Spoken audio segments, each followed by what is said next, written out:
Hello. Hello. Hey, how's everybody doing? We're good. Great. Thank you, We Michael, have for joining us. This is technically our first time meeting ever. It is. Yeah, excited to be here yes. and to do so live. So I really hope that we get along because otherwise we're in for a wild ride here. Well, I've been into to some reality TV lately. So if we don't Okay. get along, maybe, we'll get a little bit of viral videos out of it or something. Ratings will be higher for sure. That's true. I don't think anyone doesn't get along with us, Whitney. Like we're like just the chillest. Yeah, we're pretty easygoing. Yeah. But yes, it's so nice to officially meet you. You are friends with some of our friends, but we've never just met before. So very exciting. Thank you, Jeff, for putting a baseball right here. That's my husband. Ignore him. Okay. He's watching baseball in the living room. So I guess he felt the need to let us know that. But he's still supporting by throwing, hey, I'm here in spirit, but I'm watching baseball. So Yep. He's You telling him to know, put the score up on the screen for me. it's a I St. am Louis sure. Cardinals game, so I don't know if you're into that. Yeah. Well, I'd check it out. Okay. Well, Michael, tell us all about you. Give us like your 30-second elevator pitch or your like 30-minute, whatever you're into. Yeah, well, Melissa, Whitney, first of all, thank you for the invitation to come hang out with you all tonight. Very excited to get out of my usual routine, which is total immersion in true crime 24 hours per day when I'm not with the family. My name is Michael Ojibwe. For those of you who don't know who I am, I'm the proprietor of the Invisible Choir podcast. I'm the host and creator. And Invisible Choir started back in its original inception back in 2018 as a bit of an experiment. I was listening to a ton of podcasts. At that time, I was on the road like 3.5 hours a day, commuting between Western Wisconsin and downtown St. Paul, to and from every day. Got really into true crime podcasts. And at the time noticed that, there wasn't a ton of true crime episodes or podcasts specifically covering missing and murdered Indigenous women and people. And so that's what sort of led me down the path to creating Invisible Choir. We've since sort of redeveloped the show into something much larger and broader. But in its first form, Invisible Choir was a true crime podcast where I spoke exclusively with relatives of missing and murdered Indigenous women. And so that was my first sort of foray into podcasting. And I've had kind of a wild ride ever since. But we've been at it now since 2019. So we're coming up on formally 4 years with the show. That's amazing. Congratulations. Yeah, thank you. Thank you. Well, so we've kind of had an evolution ourselves in this podcasting journey. We started during COVID in September of 2020. If you just a background on us, if you know this, just tell me to shut up. No, I'm curious, very curious. When we first met, we were pretty much best friends immediately. Our husbands went to high school together. So when Melissa's husband got out of the Air Force, they moved back to the hometown that her husband and my husband grew up in. We decided to have dinner one night because they didn't have friends at the time because they had just moved back. I had a book We have some about friends now. just That's good. She has 2 or 3 friends now. I'm Yeah. glad to hear that. Yeah. I had a true crime book on the counter, and Melissa's like, "Oh, you like true crime?" And our husbands immediately said, "Oh, crap. Like, we're screwed now because we're never going to get them apart." Right. And from that, we spent every day basically texting or together. We kind of quarantined together. We had our Wednesday dinners at one of our houses through COVID, and one day we were day drinking and decided to record our conversations. Yeah, this is one thing I should mention, just in the event that anyone I know personally is watching, or that any elder should come upon this space and listen. Full disclosure, I'm not partaking in any consumption of alcohol, and I don't drink these days. Okay. Thought it important to mention that, and I do think Yes. to mention that when I spend any time in this space, in MMIW and specifically in the crime space, I choose not to include alcohol in that process, and that's been part of my not only creative process but spiritual connection to the early days of Invisible Choir and getting into it. But man, there are a lot of people who are having a great time with the wine or the beer. But I just felt it important to note that up front. We definitely appreciate that. And I'm actually glad that you mentioned it, because we learned very early on that we were approaching it from the wrong aspect, from the wrong viewpoint. Mm-hmm. And that day drinking idea was the start of it. But within the first few weeks, we quickly transitioned to, this is wrong. We are approaching this from the wrong scenario. We don't want to be another sensationalized true crime podcast, because there's more than enough out there. And we started meeting with family members as well. We started getting out there and really boots on the ground style advocacy. Right. And we've shifted kind of our role too. I'm monopolizing the conversation, Melissa. I'm sorry. I do this a lot. You're fine. I think it's great. It's great to hear that there's been an evolution, because it's still, I think, a relatively quote unquote new space. I think especially many folks over the last 6 to 10 years have really considered podcasting kind of the quote wild west of media. It's mm-hmm. open and available for anyone to get started, and frankly, anyone can connect and develop a wide audience, which I think is one of the more amazing things about podcasting as a medium, that especially with populations that aren't catching a lot of visibility in traditional media. That was one of the reasons I got into it. And it's great to hear that there's been kind of an evolution. Again, I don't have any personal thoughts on it whatsoever, just a personal decision from my end. Yeah, that's understandable. The first time which it was about 2 years ago, we'd maybe been a podcast for about 5 or 6 months, when we met like our first family of the victims, and like from that moment and investigating that and becoming close with them, I think it definitely changes it when you humanize them and they become like real. Because when I was just listening to podcasts all day, every day, it definitely wasn't about the victim. It's just like, oh, is it solved? Like, it's the mystery of it. Mm-hmm. And it was such an evolution for us, because we're like, we cannot do it this way at all. So it's been a journey. Yeah, that's great. That's part of what I think, makes one sustainable in this environment. You have to evolve, you have to learn. And the space is definitely changing, I think, too, just with regard to ethics and true crime. There's a broadening discussion developing in that area. So it's good that people are at least reflecting upon it. And I've evolved myself. Believe me, mm-hmm. Invisible Choir has evolved considerably in the past 4 years alone, I think, even just in sort of the new inception of the show. As we continue to navigate what I think is still a relatively new yet extremely, extremely popular space, and one that is also incredibly satiated with creators. I mean, there are just thousands of people out there in this space talking true crime. So, yeah. We think it's important to show that evolution as well, because everyone kind of has to determine their own path and realize their own journey through this. So here we are. Definitely. Yeah, great. Yeah, it's crazy life. Definitely crazy. I would have never thought 5 years ago that I would be talking on a podcast. I'm not that type of person at all.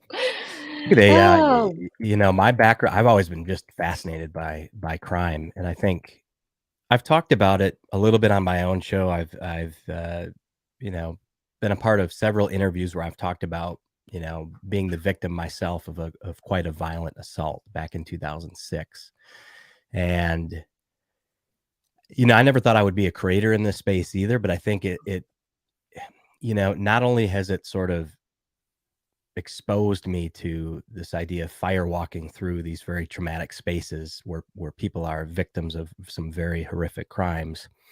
I think for me, it's allowed me to, explore my life as it's evolved and continued after that, because there were times after I got jumped in 2006 pretty severely. I had multiple fractures around my orbital and swelling on the brain, and the doctors thought that I was going to lose this right eye. I've since lost a pretty good amount of hearing in that side, and the vision is quite terrible in this side yet. Thankfully, didn't lose the eye. But I was a younger man back in 2006. I was in college, pursuing a bachelor's degree. And, I've always been fascinated with psychology. So that's the direction that I went. Then went on to a master's track PhD program in sociology. And man, there was a criminology program in the same building down at the University of Missouri, Columbia, where I was at. And they were always working on much cooler things than I was. And so that was early on for me when I really started to connect with, criminology, the psychology of the criminal mind, and really what drives people to engage in, these abhorrent, horrific acts and to victimize people in these ways. And so that's been my perspective. It's a little bit, the prism has tilted a little bit toward the victim perspective, because I know what it's like to internalize that trauma myself, having survived a situation that, could have, as my dad used to say, took a different direction quite rapidly. I was drinking heavily that night. I was a college student out at the bars, and was walking home. I got separated from my group of friends, was walking home, and that's when it happened. And so that's caused a great deal of reflection for me over the years. And to have seen up close what it's like to be, sort of violently assaulted, and to sort of unpack the layers of trauma after that, in the months and probably a couple of years after that, it was a really difficult time, because, it took me a while to realize that it was not healthy for me to start carrying multiple knives on me and develop these very unhealthy obsessions with, at the time, it was men that I didn't know. So if I was walking down the street and there was a man approaching on the same sidewalk that I was on, I would either get a hand on one of those blades in a defensive capacity, to be ready for anything, so that I wouldn't, be taken advantage of in that way again, or I would cross the street, or I would, turn around. So it took me years to process and deal with that. And so I think it's given me a little bit of a perspective on both sides of the coin, and several years later, I'm just fascinated by crime in all of its capacity. So,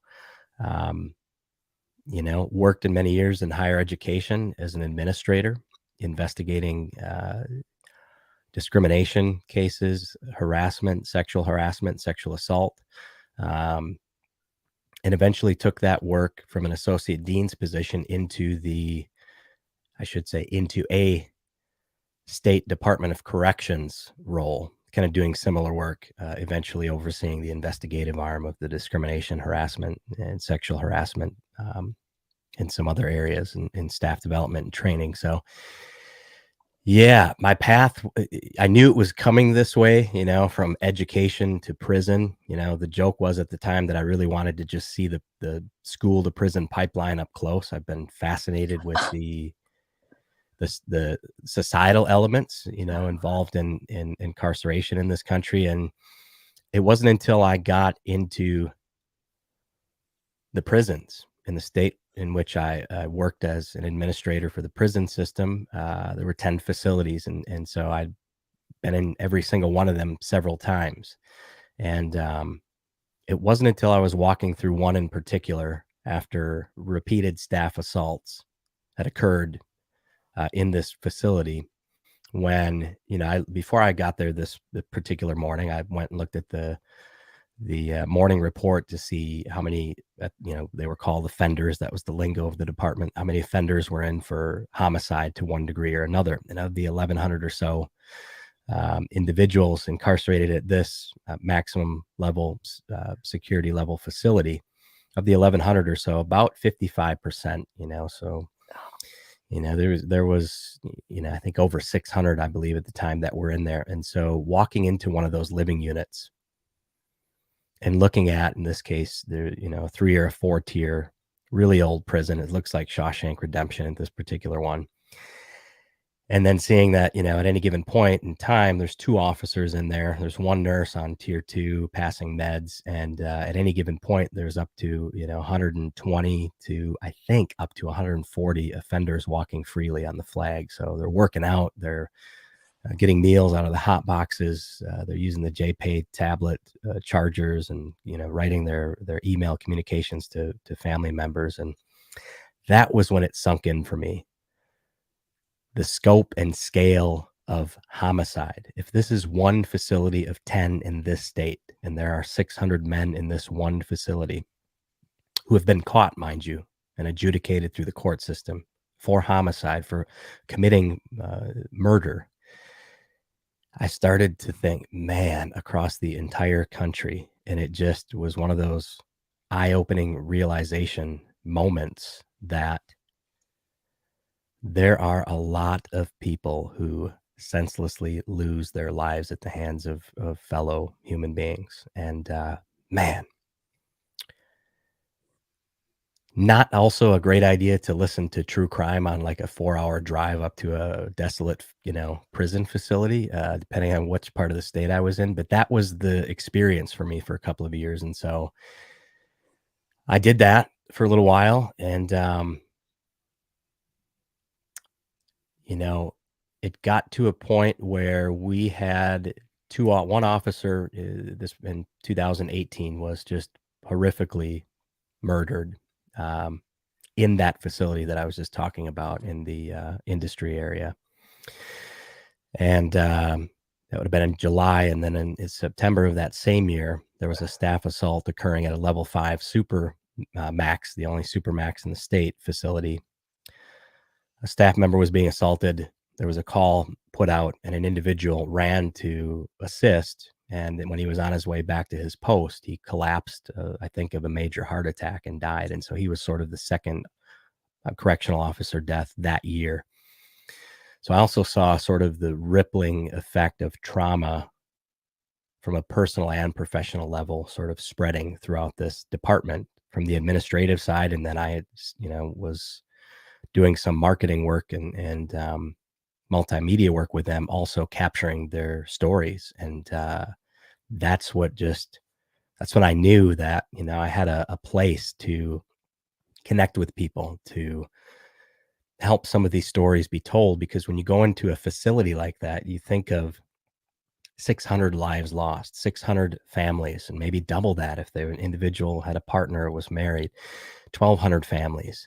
40 members in each family. You start to see and understand truly the ripple effect, that much quote unquote evil in one location can create, and the ripple effect on society that people can have in that capacity. So I've seen it in different angles. Did I think I would ever be a podcaster? No. The joke now is like, I almost have a PhD. I've got a master's degree, a bachelor's degree, that I'm a 38-year-old guy with a podcast. You know what I mean? It's almost like embarrassing, but we've managed to sort of blaze our own path in this space. That's the 30-minute version, Whitney. Okay. Well, I have multiple questions. So how did you get over but how did you move on with your fear of strange men to be comfortable enough to work inside a prison where there are dangerous men? Yeah. So I had an informal mentor, this middle-aged woman, approached me on my first day of employment with the Department of Corrections at central office. And she invited me out to lunch, and I kind of told her the story. She was asking about me, what's your story? What's your background? I told her, about that I was having a little bit of apprehension about getting into the facilities, and the expectation was that we were getting into the facilities often and establishing relationships. I led several work groups where we would bring the associate wardens together, both at central office and out at the facilities. And so, having led these groups, the expectation is that you're out at the facility. And I shared this with her, and she said, "Geez, first of all, thank you for sharing that. And second of all, she had asked, have you seen a therapist to help process some of that trauma? Because the last place you want to be and have some sort of, trauma response or panic attack is inside of a facility in the event something goes down." And the other thing I tell people often, I'm never going to dramatize or sensationalize what it's like inside of a prison. There are television shows that do a fantastic job of showing all the dangers of the correctional facilities. And even coming in for academy the first day, they've got these large glass cases at central office, the shank cases that show hundreds and hundreds of shanks that have been fashioned by the offenders over the years that are part of this permanent display. So you're reminded from day one about situational awareness, being in tune with your surroundings constantly in those environments, about not sharing too much personal or private information. So I had went through this training and but it wasn't until I had that connection with this very nice woman who, reminded me that therapy is a vital tool in continually processing and managing one's own trauma. And so over the years, I've connected here and there with the therapist. I've gone through some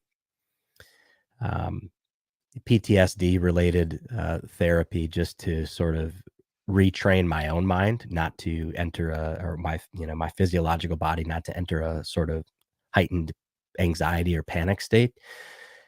But one of the things that did it for me was actually getting out to the facility. One of the first experiences I had walking into a prison, first one I ever walked into, was the only all women's facility in the state.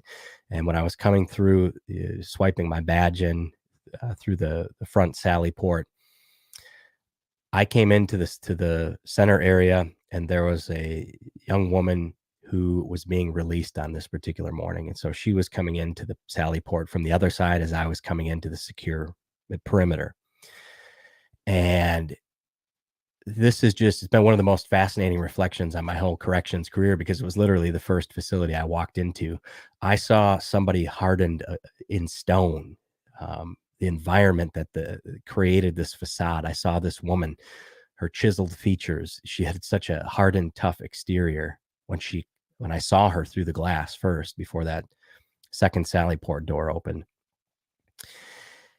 And when it opened, she was standing there, the cardboard box with all of her property that she was permitted to take with her. And the minute she got into that Sally port sort of middle ground where one door closes before the other one opens, immediately her shoulders came down and she just began to weep.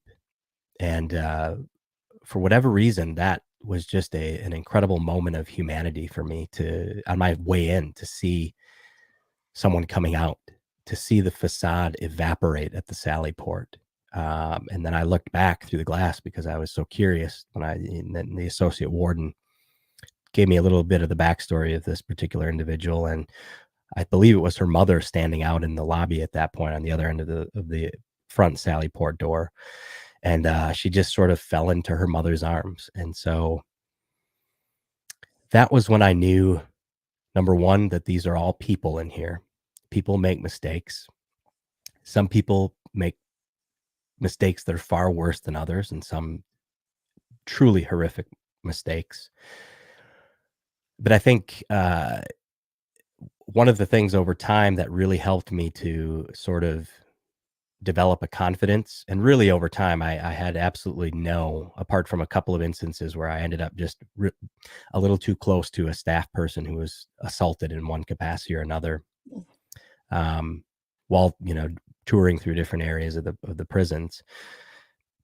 One thing people don't often think about when they think of a secure facility is that Statistically, now this is debatable today after staff safety has gone down the tube in this particular system, and there have been other structural or systemic things leading to decreases in staff safety and officer complements being, empty, forced overtime, creating very tired, overworked officer complements that lead to a compromise in safety or a complacency among the staff that leads to an exploitation of safety.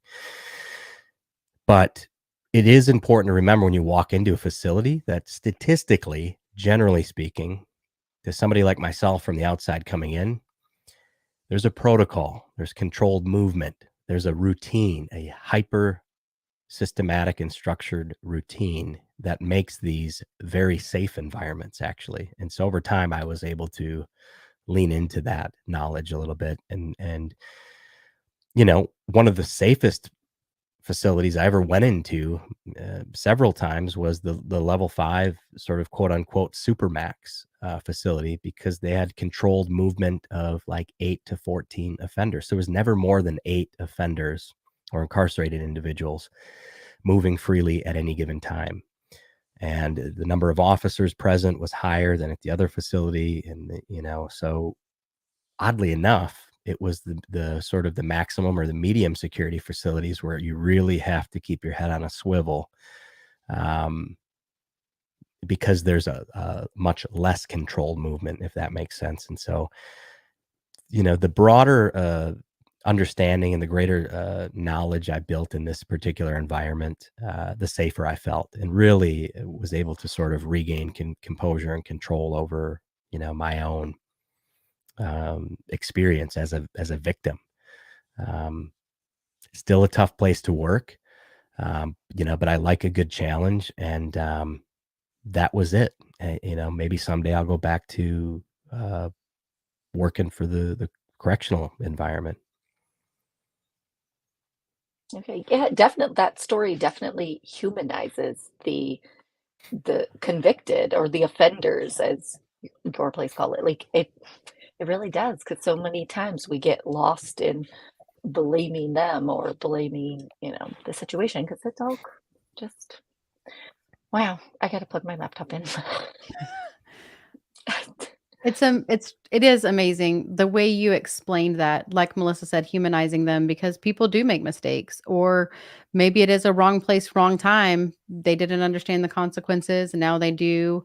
And people do get caught up in labels and those specific moments as defining characteristics of people, and that's not always the case.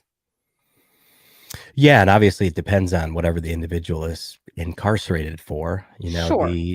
For a time, my office was located very near the room where they conducted these routine parole hearings, and so you would have family members come in. This is the other side of the coin, and that is, that these people are here for a reason. Number one. Number two, there are victims involved in many of these crimes. They're, victims of physical violence, victims of terminal physical violence or homicide or murder. And so you really have to balance that. But one of the more difficult things is, if you're walking through one environment, you don't necessarily know if there's a group of, 16 or 24 Sure. guys, who's who. And that's just, it's a really complex, difficult environment to work. And it's an environment that, that is largely invisible to the general population. So I found it from a sociological perspective, just the most fascinating two jobs that I've ever had were in the prison system. So.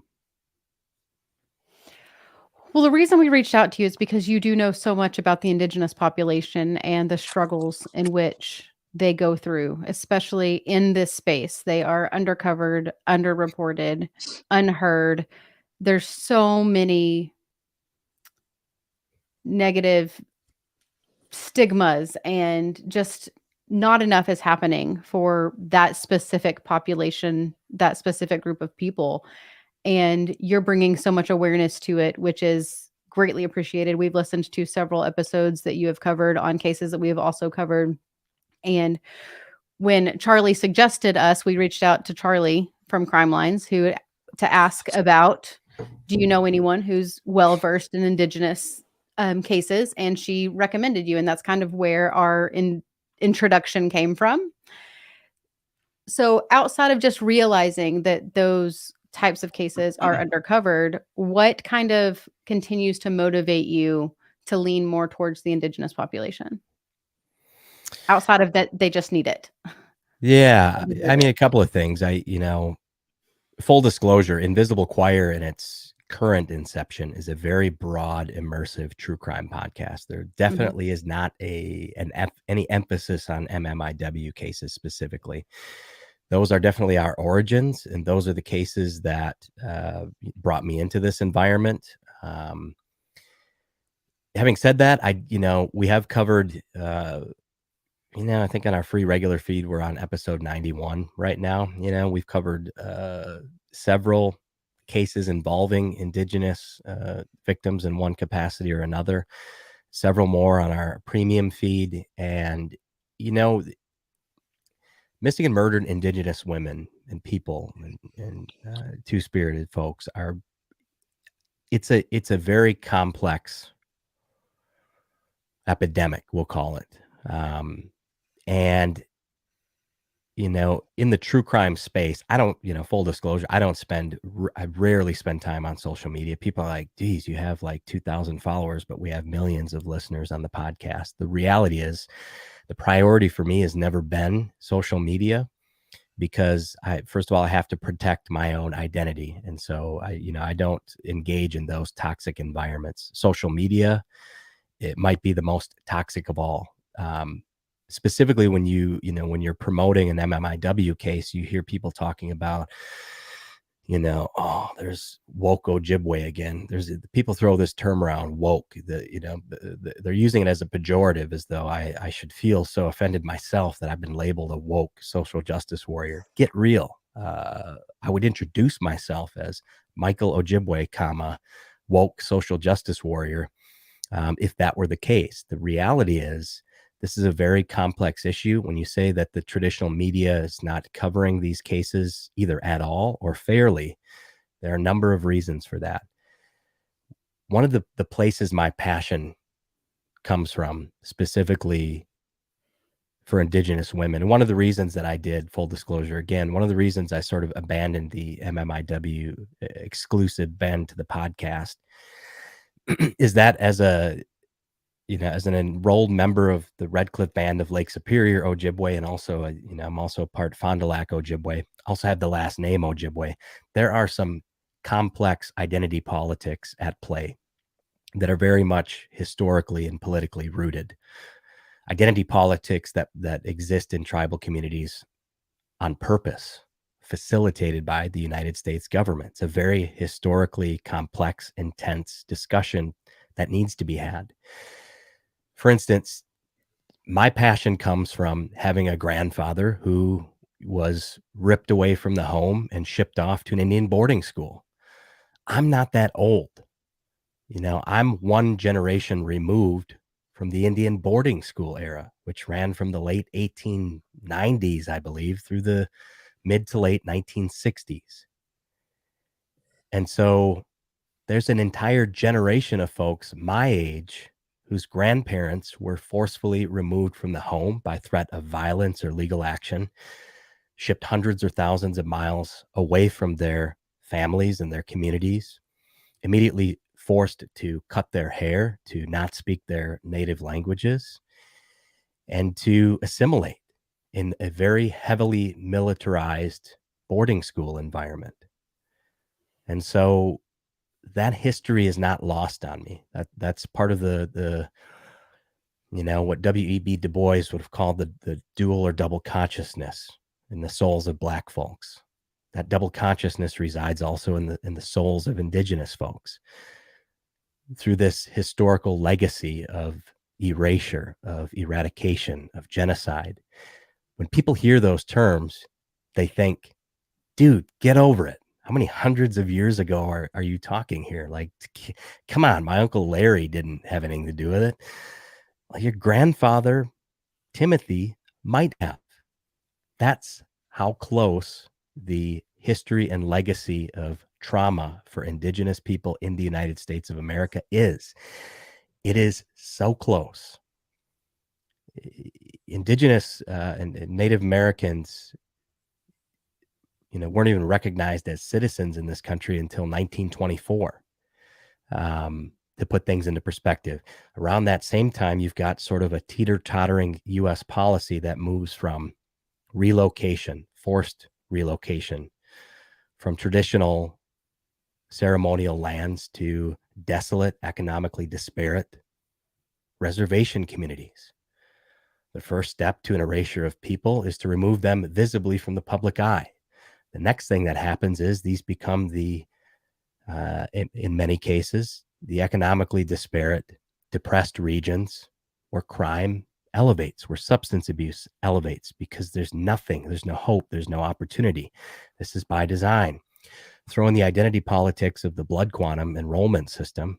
Don't get me started on that. There's a whole movement now today. I only felt inclined to mention my tribal enrollment because the identity politics are such that we're also turning against our own in some cases, rightfully, in other cases, not so rightfully. There's a whole thing happening on social media now about pretendians, these people who are claiming Indigenous ancestry, for these great jobs, working for tribal communities and U.S. government, et cetera, et cetera. And there are some genuinely terrible people out there who only become Indigenous, when they step foot in the job interview. Those people exist. The reality of our situation is that genocide is not as far removed as people think it is. And so for me to have had a grandfather that was stripped away, what happens when your grandparents are forcefully removed from the home, put into these militarized environments, sexually abused, physically abused, widespread illness runs rampant because there's no natural immunity to the things that they're exposed to. And all of a sudden you've got these unmarked graves in the hundreds at each of these historical land sites where they had these boarding schools. This is a legacy of America that's been conveniently swept under the rug of the American consciousness. That's where my passion comes from, because when people say, you don't look Native American, or when I was a kid, people would say, you look Korean, maybe part Korean. Great. The reality is, when you've got grandparents removed, you've got then what? An entire generation of parents growing up without their parents having good parenting skills, a good structured home life, a good education. The idea was very literally to kill the Indian and save the man. And so there's an intergenerational trauma that isn't that far removed from the source. And so part of the reason why I'm passionate about these cases in particular is because, like you said, the media either doesn't know about them or doesn't cover them by design because they're layered. In many cases, they involve substance abuse, sex trafficking, or sex work. They involve all sorts of other complex layers of gang activity, of juvenile delinquency.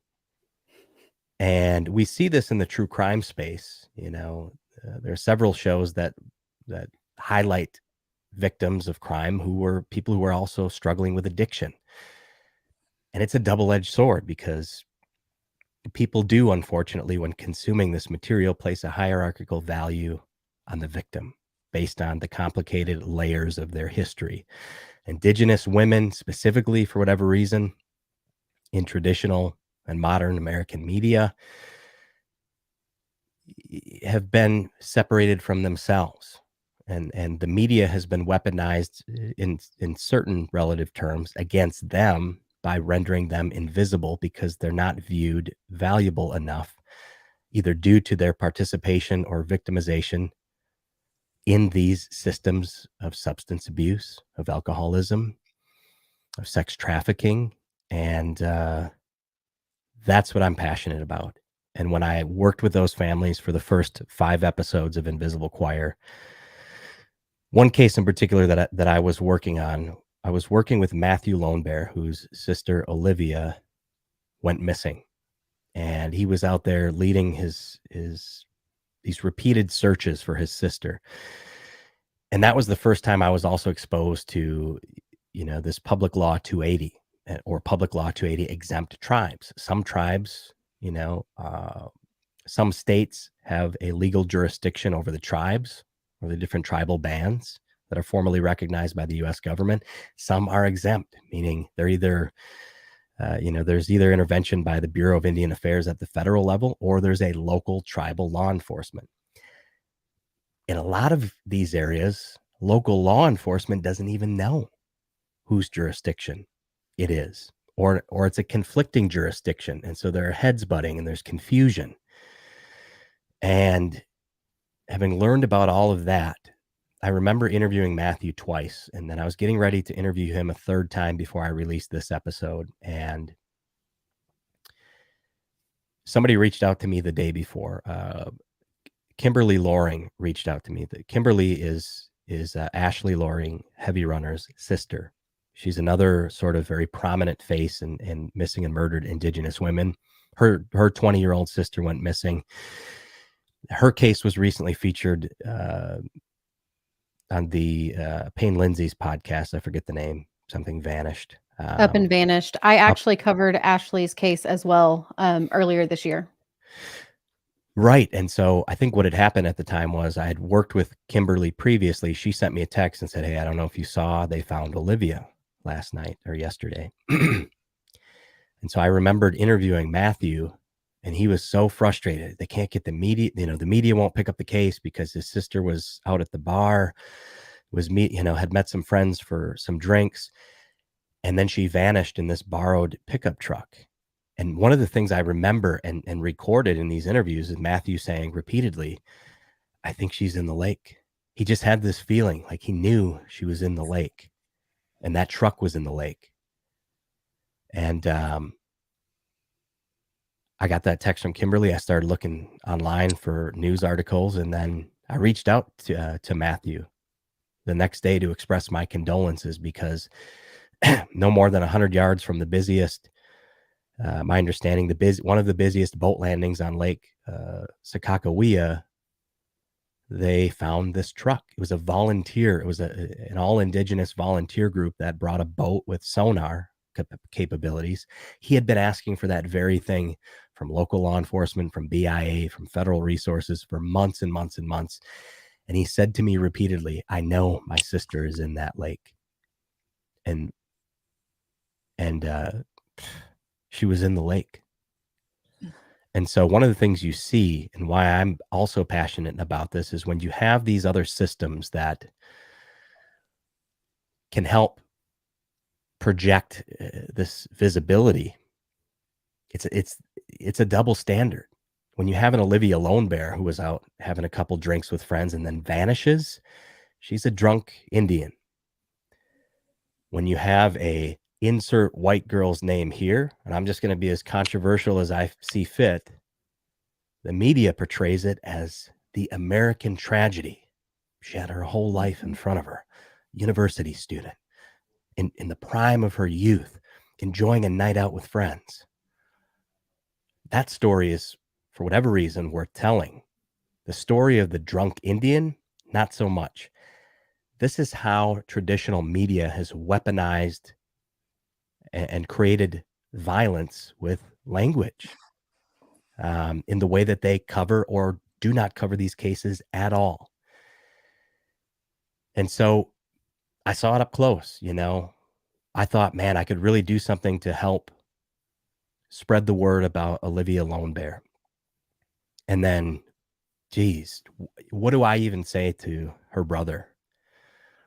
I couldn't think of what to say, because I got too close. I was way too close, and I got burned by the fire, and the fire is hot. And for those families that are out there, like Kimberly Loring, in rural, desolate Montana, walking the mountainsides, looking for any trace or sign of her sister, maybe perhaps coming across a piece of clothing that might have been part of her t-shirt. How horrific not to have the support that these other folks do. And that legacy of trauma is not several hundred years removed. It doesn't matter if your Uncle Larry or your, Auntie Marie had anything to do with it. Your grandparents might have, and they might still be alive, and they might still be feeling some semblance of pride or guilt from the unfortunate legacy of the American Indian. I can't, and I will go off for 40 minutes at a time. So please do feel comfortable. You're fine.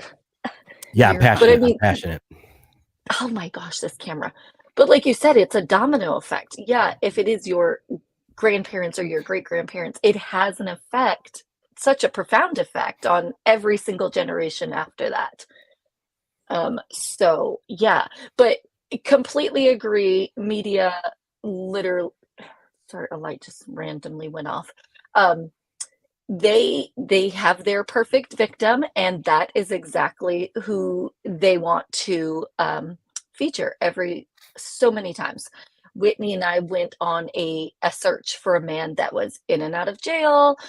He went missing about 9 years ago, and police did not search like at all. And his wife, he had 4 kids. His wife was like 25. She had no clue what to do in that instance. And because he had a warrant out for his arrest, they said, oh, he just ran off, like, and never tried.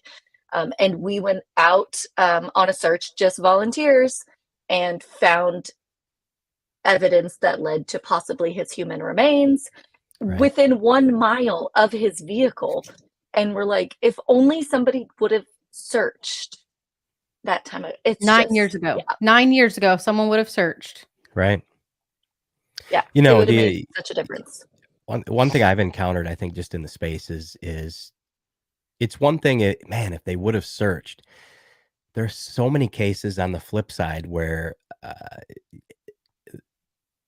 they say they did search, or they claim they did search that particular area repeatedly. And then a group of volunteers like yourselves comes out into that field or into that ravine or into that creek bed, and oh my gosh, there this person is, or there's a vital clue. Make no mistake about it. I think specifically when we're talking about missing and murdered Indigenous women, there's also an assumption that the vast majority of these women have been victimized by white men or non-native men. That is also not the case. Part of the unfortunate reality of these interacting systems that have caused this intergenerational trauma is that much of that trauma is repeated by Indigenous men. The Indigenous men out there committing sexual assault and sexual violence towards Indigenous women. We're hearing about some of them in media. If there was a famous actor who was on the Dances with Wolves film set as a young man, and then it turns out he's potentially this sex cult leader who is victimizing young girls.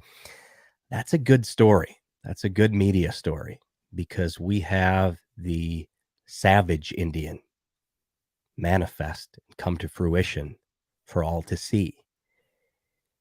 But nobody ever turns the spotlight on those victims.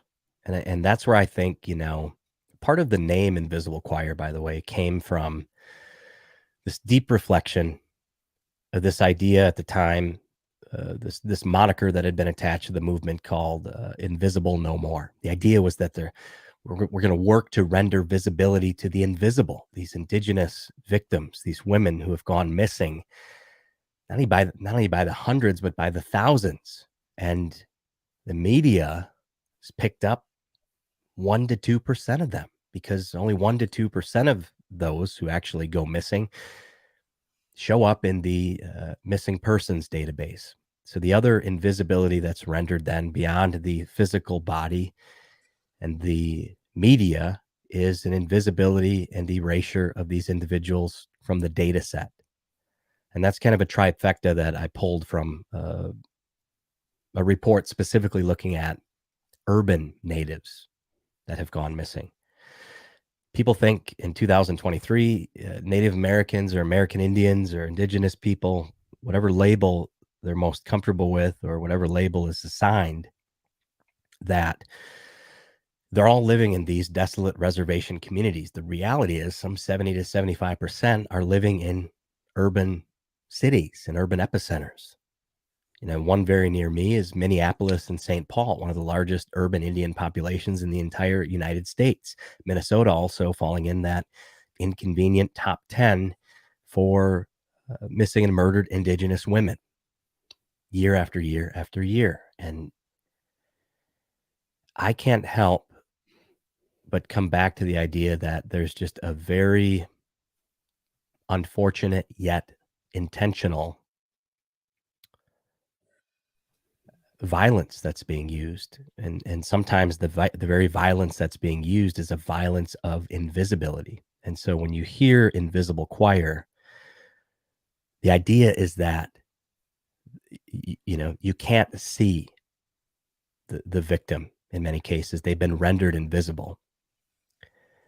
The choir is this newfound visibility of these voices coming back and coming around and building this choir. Choir is a powerful collective. It's a voice of the many. So the idea is that we have this invisible choir that will render visibility. It's also a play on Marianne Evans or George Eliot's, a British novelist and poet, wrote a poem called The Choir Invisible, which has to do with death and dying. That's where the name Invisible Choir comes from. It's sort of it's an analytical combination of the two. And make no mistake about it, the media is partly at fault.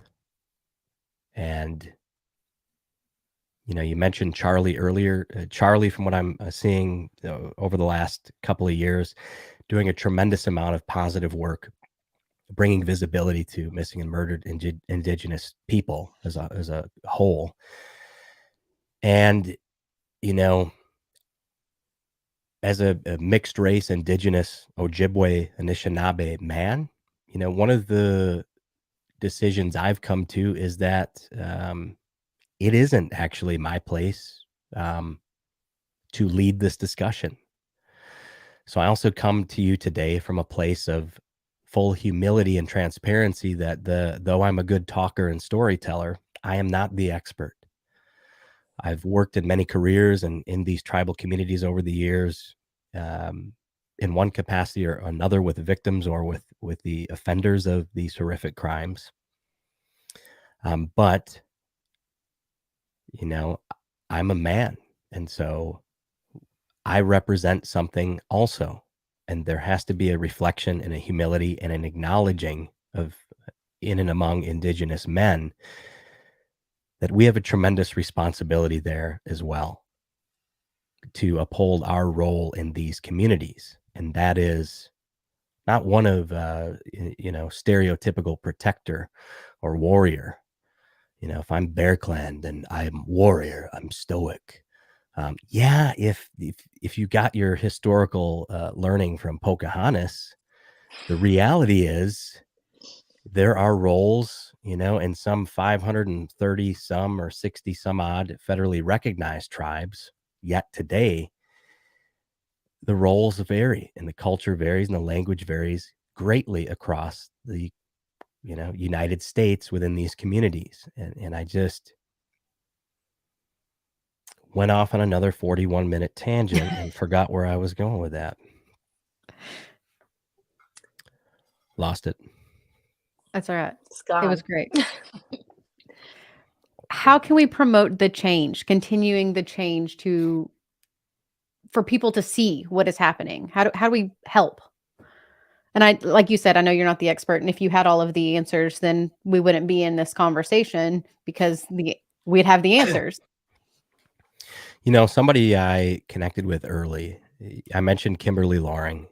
Man, Kimberly has been out there as a passionate advocate not only for her sister, but for other missing and murdered Indigenous women, missing or murdered Indigenous women. And, you know, the unfortunate reality for these families is that the mainstream media doesn't come knocking at their door quite often. And so, you know, when you have I hate to even use names, but when you have in the recent collective mind, when you have a Gabby Petito who goes missing, you have a media firestorm. Those families have at their disposal instant and immediate worldwide visibility. The Loring and Heavy Runner families crave it. They've been working endlessly for 1/1000th of that scope and scale of visibility. What can we do to make things better? We have to be critical constituents in the media we consume. And as much as we love the Dateline NBCs, and they're becoming a little more quote unquote responsive to the scale of crime that exists within the Indigenous communities. But ultimately, you vote with your eyes and your ears in what media you consume. And I think when you have a Kimberly Loring out there, Kimberly has to not only become expert coordinated search leader and part-time forensic evidence technician and part-time law enforcement internal affairs advocate. She also has to become part-time legislative authority and advocate and go to the Capitol and advocate for the change in law that is necessary to bring some semblance of organization and resource to searching for all of these stolen sisters. Where have they gone? The reason we don't know in many cases is because not only has that physical body been rendered invisible, the media has rendered that individual's existence invisible. And like I said before, the data systems, the law enforcement reporting mechanisms, the missing persons systems have also rendered them invisible or misclassified them because they're not 100% Indigenous. It goes back to what I said, and I always bring it back to this. When introducing yourself in Indigenous community, you hear all the time people say, oh, my name's, so-and-so, I'm of the Bear Clan, and they'll do it in their Indigenous language, Makwa, Nindo Dame, Boozhoo, my name's Michael Ojibwe. These are my parents, these are my relatives, this is who my auntie knows, and this is where my daddy lived. The reason people introduce themselves that way is because of the identity politics that were planted there by design. That is the blood quantum enrollment. It definitely serves a role in preserving resources and very limited resources for tribal membership, but it's also the only mathematically certain way to erase an entire population. What other population in the United States of America carries a card around in their wallet for their racial and ethnic enrollment? Not a single one that I can think of. And that's powerful. And these systems are in place to render invisible the victims, the people, the families, to render invisible the horrifically grotesque things and legacy that this country has done to Indigenous Americans, and why there's an entire population of very misguided youth joining gangs, leading into drugs and alcohol, desperately looking for love and belonging. Wow. You are a good storyteller. And just facts. You just spilled a bunch of facts. I mean, that what you wrote is not fiction. What you wrote, what you said is not I fiction. know. Yes, but it was just powerful. I love it. Well, I also have a Microsoft Word document right off to my right. Oh my gosh. Well, that's good. No, but you have to prepare. You have to come into this space prepared. So many people want to get into true crime, and they want to crack a craft brew, have a drink, talk a little true crime. And the reality is, you know, like you guys had both said, the victims aren't meeting up, at the local brewery to do a little day drinking to talk about the coordinated search for their missing sister. Until you are exposed to that reality up close and personal, we're consuming entertaining content. And I am just as guilty as the next person for having anything to do with promoting this in this space. And so if it makes me woke, if it makes me a social justice warrior to agree to come on to shows like your all's and talk about this stuff, very happy to do it. Because if at the end of the day, 3 people hear this and it invites them to reflect and think about things in a slightly evolved way, that was well worth an hour or two of my time and hopefully theirs. And because unless you seek it out, you just aren't hearing these stories. You're not hearing Kimberly Loring talk about hearing the coyotes or the wolves or the, and walking in the darkness of night, hollering out her sister's name, wondering and just being haunted with the fact that they still don't know. Or the Matthew Lone Bears who have searched and searched and searched, but always knew where his sister was. And it wasn't until the volunteers coordinated resources in a way that the local law enforcement and media and fishermen clubs that had been contacted would not. And so these people are becoming advocates in many different ways. And that makes them uniquely qualified, I think, to lead the charge. One of the things you could do to help change the dialogue is reach out to these families, talk to these women, talk to these victims that were found, and listen. Because, man, they've had to learn a lot where resources were otherwise absent, their families, when they desperately needed them. And yeah, I would hope that we would see more intentionality behind the work and more discussion of that legacy that is not that far removed. It's close. And there is an entire generation of folks in this space whose grandparents were, victimized in very horrific ways. And believe it or not, the vast majority of the general population, when you say Indian boarding schools, has no idea what you're talking about. Boarding school, like what rich people send their kids to? No, this is a different one. Quite. Yeah. Think more like concentration camp. Yeah. Yeah. I mean, that's where the concept of that intergenerational trauma comes from. My understanding is that, the initial scholarship was looking at survivors of the Holocaust and the how the trauma is passed on intergenerationally. There were these studies conducted. These studies were eventually sort of co-opted and reframed and looked at through Indigenous lenses.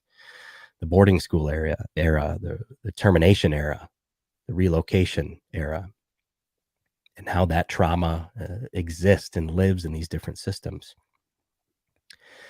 And it's that double, it's that double standard that I mentioned, drunk Indian and young girl in the prime of her life in what should have been a safe and, sacred environment, college. I mean, there is that right there. Yes. I can't think of any clearer way to demonstrate the weaponization of media. So, and the media, I think, has a lot to do with how we inherently place a value on the victims of certain crimes. Absolutely. Yeah, very true. When researching Ashley's case, when I was reading some interviews that her sister had done, a quote stood out to me more than any other case we have covered. She said, "Speak the truth, even if it makes your voice crack." Absolutely. Yeah, it's a powerful quote. The reality is that the people who live this day in and day out, they don't tune in every other Sunday and get the feels, get the chilly chills, that some true crime fans do. The reality is that certain people live this reality every day. And in these indigenous communities, the voices are hoarse, always, because they're always screaming and they're always crying out. And yeah,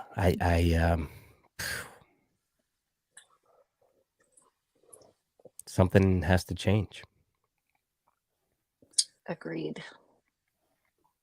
Well, we can end on that. We won't take up any more of your time. Thank you for coming on, for enlightening us even further, for sharing your evening with us, taking it away from your Appreciate family. it. Yeah, well, thank you both for the invitation, and and thank you for listening. I didn't know what I was going to say. I didn't know what we were going to talk about. I was telling my wife just before I jumped on. I'm like, I really don't like these coming in cold like this because I have no idea. Generally, I can fare well, but this is just one of those. It's one of those topics that I'll be up for the next 7 to 8 hours into the early morning hours reading now and thinking and plotting. And I keep thinking of that Lone Bear family. And one of my longer term goals is the development of an Invisible Choir nonprofit foundation where we can devote resources to these coordinated searches, because the Lone Bear families of the world shouldn't have to wait and wait and wait and know with some relative degree of certainty where their loved one is and just not be able to get to them. What horrific and horrible a way to live, and a way to be deprioritized and rendered invisible. That's where Invisible Choir came from. It's powerful and amazing. Again, thank you. I'm going to hit end. Hold on 1 second for me, Michael. Okay. Yeah. Thanks everybody for listening. See y'all later. Thanks for joining.